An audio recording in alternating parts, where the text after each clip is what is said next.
Hello friends, आज की video में हम अमेंडमेंट ऑफ द कॉन्स्टिट्यूशन को कवर करेंगे, जो कि इंडियन पॉलिटी का एक बहुत ही इम्पॉर्टेंट टॉपिक है।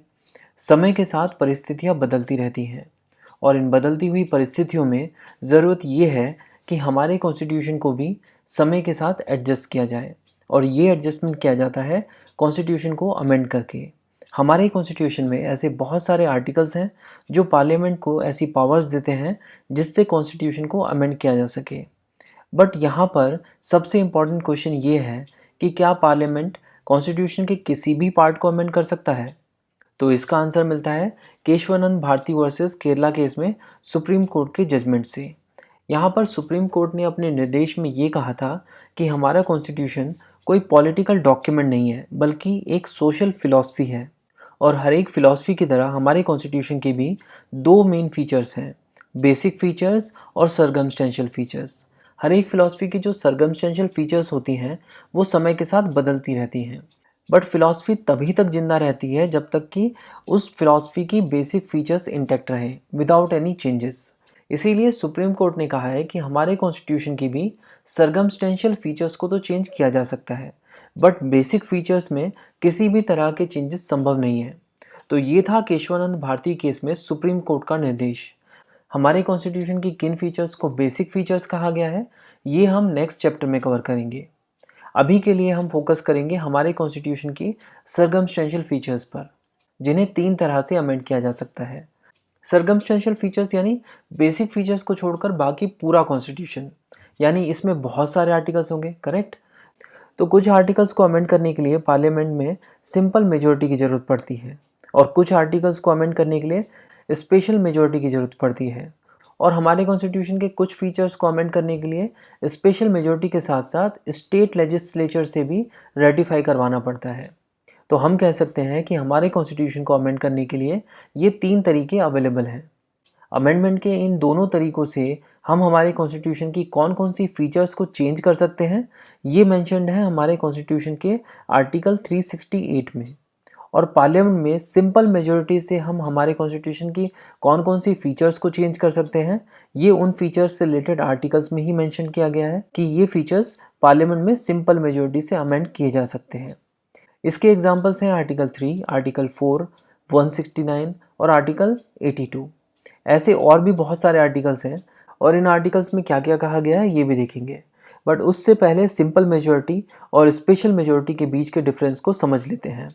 सिंपल मेजॉरिटी का मतलब है कि जिस दिन पार्लियामेंट में वोट की जा रही है उस समय जितने लोग प्रेजेंट हैं और वोट कर रहे हैं, उनमें से अगर 50% से ज़्यादा लोग बिल के फेवर में वोट करते हैं तो उसे सिंपल मेजॉरिटी कहा जाएगा।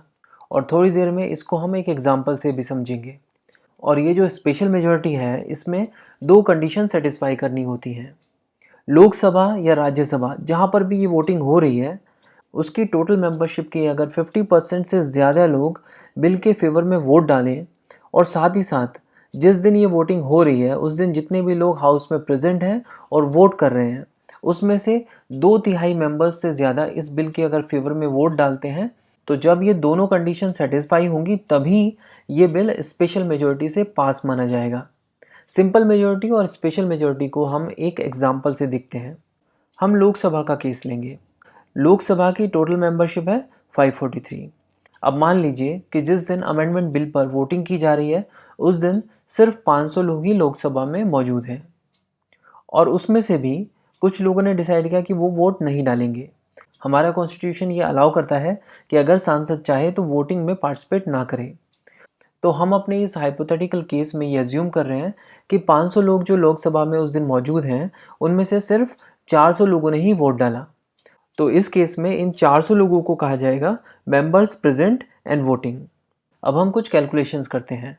सबसे पहले हम लोकसभा की टोटल मेंबरशिप की 50% सीट्स कैलकुलेट करेंगे, यानी 543 का 50%, जो होगा 271.5। इसी तरह हम मेंबर्स प्रेजेंट इन वोटिंग की 2/3 सीट्स भी कैलकुलेट करेंगे। वैल्यू निकल कर आती है 266.6। और इन्हीं मेंबर्स प्रेजेंट इन वोटिंग की हम 50% सीट्स को भी कैलकुलेट करेंगे, जो है 200। अब इन वैल्यूज़ के बेस पर हम सिंपल मेजॉरिटी और स्पेशल मेजॉरिटी की वैल्यूज़ को कैलकुलेट करेंगे। सबसे पहले देखते हैं सिंपल मेजॉरिटी की वैल्यू। हम देख सकते हैं कि मेंबर्स प्रेजेंट इन वोटिंग की 50% वैल्यू है 200 और हमें सिंपल मेजॉरिटी के लिए मेंबर्स प्रेजेंट एंड वोटिंग की 50% से ज़्यादा वोट्स चाहिए। तो हमारे केस में सिंपल मेजॉरिटी के लिए मिनिमम 201 वोट्स अमेंडमेंट के फेवर में चाहिए होंगी। अब देखते हैं कि स्पेशल मेजॉरिटी के लिए हमें कितनी वोट्स चाहिए होंगी। इसके लिए हमें रिलाई करना होगा टोटल मेंबरशिप की 50% वैल्यू पर और मेंबर्स प्रेजेंट इन वोटिंग की 2/3 वैल्यूज़ पर। हमें इन दोनों वैल्यूज से ज़्यादा नंबर ऑफ वोट्स चाहिए होंगी स्पेशल मेजॉरिटी के लिए। यानी इस केस में अगर हमें 272 वोट्स मिल जाएं तो हमारा बिल लोकसभा में स्पेशल मेजॉरिटी से पास हो जाएगा। तो हमें समझ आ गया कि सिंपल मेजॉरिटी और स्पेशल मेजॉरिटी का डिफरेंस क्या है। अब हम हमारे कॉन्स्टिट्यूशन के उन फीचर्स को देखेंगे जिन्हें पार्लियामेंट में सिंपल मेजॉरिटी द्वारा अमेंड किया जा सकता है। ये देखिए, ये है हमारे कॉन्स्टिट्यूशन की वो फीचर्स जिन्हें सिंपल मेजॉरिटी द्वारा अमेंड किया जा सकता है, जैसे कि एडमिशन ऑफ न्यू स्टेट। इसे हम ऑलरेडी आर्टिकल 2 में पढ़ चुके हैं, यूनियन एंड इट्स टेरिटरी वाली वीडियो में। इसी तरह जब हमें कोई नया स्टेट बनाना हो, एग्जिस्टिंग स्टेट की बाउंड्रीज़ को चेंज करना हो, उसका नाम बदलना हो, उसके लिए भी सिंपल मेजॉरिटी काफ़ी है। ये हमने ऑलरेडी आर्टिकल 3 में पढ़ा हुआ है। यहाँ लिखी सभी फीचर्स हमारे कॉन्स्टिट्यूशन में डिफरेंट आर्टिकल्स में अवेलेबल हैं। इनमें से काफ़ी सारी फीचर्स को हम आगे वाली वीडियोज़ में कवर करेंगे। तो इस तरह हमने सिंपल मेजॉरिटी से किए जाने वाले कॉन्स्टिट्यूशनल अमेंडमेंट्स को कवर कर लिया है। अब बात करते हैं आर्टिकल 368 की, जिसमें ये मेंशन्ड है कि हम स्पेशल मेजॉरिटी या फिर special majority plus state ratification से कॉन्स्टिट्यूशन की कौन कौन सी फीचर्स को अमेंड कर सकते हैं। आर्टिकल 368 में हमें स्पेशल मेजॉरिटी द्वारा अमेंडमेंट करने का प्रोसीजर भी देखने को मिलता है। यहाँ पर कहा गया है कि कॉन्स्टिट्यूशनल अमेंडमेंट बिल किसी भी हाउस में इंट्रोड्यूस किया जा सकता है, लोकसभा में भी और राज्यसभा में भी। और ये बिल प्राइवेट मेंबर या फिर मिनिस्टर में से कोई भी इंट्रोड्यूस कर सकता है। बेसिकली कोई भी मेंबर ऑफ पार्लियामेंट जो मिनिस्टर नहीं है उसे प्राइवेट मेंबर कहा जाता है, चाहे वो रूलिंग पार्टी का हो या अपोजिशन पार्टी का। क्योंकि पार्लियामेंट में ऐसे बहुत सारे लोग होते हैं जो रूलिंग पार्टी के हैं लेकिन उनको कोई मिनिस्टर पद नहीं मिला है, तो वो भी प्राइवेट मेंबर्स ही माने जाएंगे। और इन प्राइवेट मेंबर्स या मिनिस्टर्स में से कोई भी कॉन्स्टिट्यूशनल अमेंडमेंट बिल को इंट्रोड्यूस कर सकता है। और इन प्राइवेट मेंबर्स या मिनिस्टर्स को कॉन्स्टिट्यूशनल अमेंडमेंट बिल इंट्रोड्यूस करने के लिए प्रेसिडेंट की मंजूरी नहीं चाहिए होती है। ये अपने आप इस बिल को इंट्रोड्यूस कर सकते हैं और इस बिल को दोनों हाउसेस में, लोकसभा में भी और राज्यसभा में भी स्पेशल मेजॉरिटी से पास होना होगा। इन केस अगर ये बिल एक हाउस में पास हो जाता है और दूसरे हाउस में अटक जाता है तो आर्टिकल 368 कहता है कि ऐसे केसेस में जॉइंट सिटिंग का प्रोविज़न नहीं है। इसका मतलब इस बिल को दोनों हाउसेस में अलग अलग पास होना ही होगा अगर इसे फाइनली एक्ट बनना है तो। और इसके अलावा एक बात ये भी है कि अगर ये बिल कॉन्स्टिट्यूशन के फेडरल फीचर्स को अमेंड करने की बात कर रहा है तो उस केस में एटलीस्ट आधे स्टेट्स के लेजिस्लेचर में भी ये बिल पास होना ज़रूरी है विद सिंपल मेजॉरिटी। तो हमने देखा कि आर्टिकल 368 में ऐसे बिल्स के लिए जहां पर फेडरल फीचर्स को अमेंड करने की बात की गई है वहां पर एटलीस्ट 50% ऑफ द स्टेट्स के लेजिस्लेचर को रेटिफाई करना होगा सिंपल मेजॉरिटी से। और लोकसभा और राज्यसभा में तो ये बिल पास होना ही चाहिए विद स्पेशल मेजॉरिटी। इन सब से पास होने के बाद इस बिल को भेजा जाता है प्रेसिडेंट के पास उनकी स्वीकृति के लिए, उनके एक्सेंट के लिए। बट उनके पास अपनी स्वीकृति देने के अलावा और कोई ऑप्शन है ही नहीं। ना तो वो बिल को होल्ड कर सकते हैं और ना ही उनके पास ऐसी पावर है कि वो पार्लियामेंट को इस बिल को वापस लौटा सकते हैं रिकंसिडरेशन के लिए। और ये चीज़ कि प्रेसिडेंट को एक्सेंट देना ही पड़ेगा, उनके लिए ऑब्लिगेटरी है कि उनको एक्सेंट देना ही पड़ेगा, ये स्टार्टिंग से हमारे कॉन्स्टिट्यूशन में नहीं था। ये 24th अमेंडमेंट एक्ट द्वारा ऐड किया गया है। तो क्योंकि प्रेसिडेंट के पास कोई ऑप्शन तो है नहीं, प्रेसिडेंट को अपना एक्सेंट देना ही पड़ेगा। और प्रेसिडेंट के एक्सेंट मिलने के बाद ये कॉन्स्टिट्यूशनल अमेंडमेंट बिल कहलाएगा कॉन्स्टिट्यूशनल अमेंडमेंट एक्ट। तो आपने देखा कि कॉन्स्टिट्यूशन को अमेंड करने के लिए इंडिया में क्या प्रोसीजर फॉलो किया जाता है।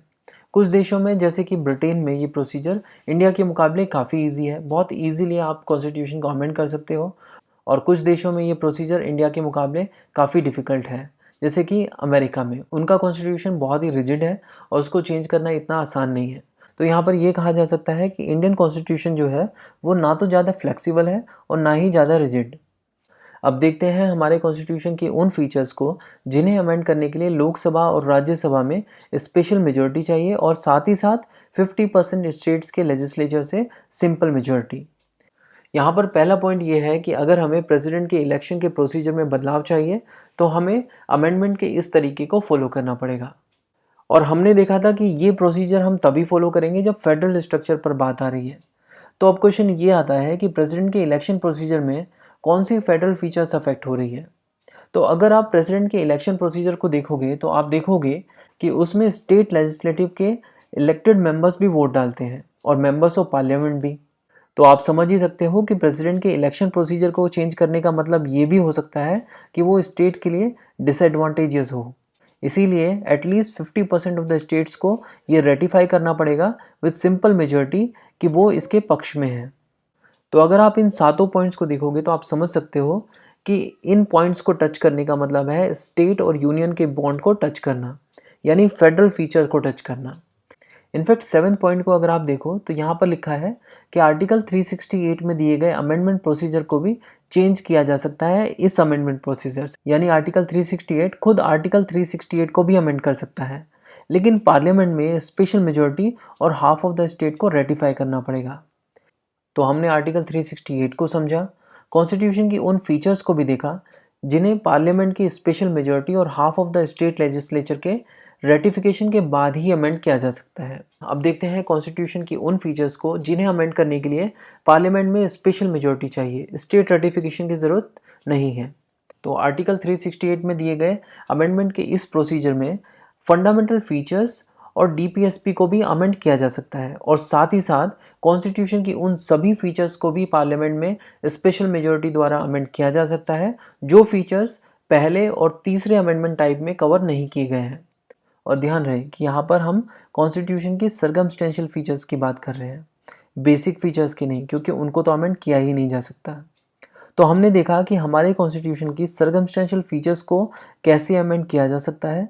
नेक्स्ट वीडियो में हम हमारे कॉन्स्टिट्यूशन की बेसिक फीचर्स को कवर करेंगे। हिस्ट्री और इंडियन पॉलिटी को डिटेल में कवर करने के लिए बुक्स तवा की प्लेलिस्ट को फॉलो कीजिए। Thank you so much for watching books Tawa.